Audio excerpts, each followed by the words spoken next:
So hi everyone, welcome back to Repairing School. Today I'll show you how to clean the filters of a top loading washing machine.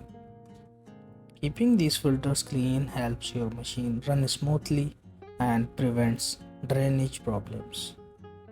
First, let's check the drain filter. It's usually located at the backside near the drainage hose. At the bottom part of the machine, you will see a black colored cover right here, right?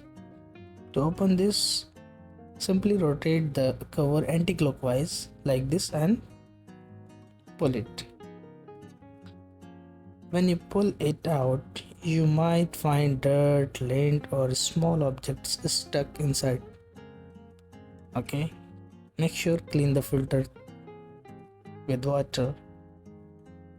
Now when putting the filter back, remember there is a space or a slot inside where the filter fit in a specific direction. So place it correctly and tighten it fully by turning it clockwise like that. This way water won't leak from the machine. That's it. This is how you can clean the filter. Next, let's clean the lint filter inside the drum also. It's usually attached to the side of a floating near the agitator. Press it down gently and pull it out like this. Look at this. Sometimes you will see a lot of lint or debris collected here. Wash this lint filter under the running water to keep it clean and help your clothes wash properly.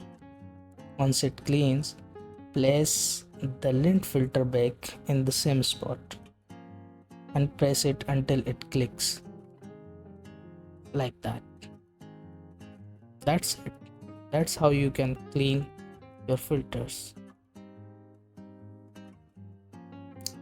Okay, thanks for watching. Bye bye.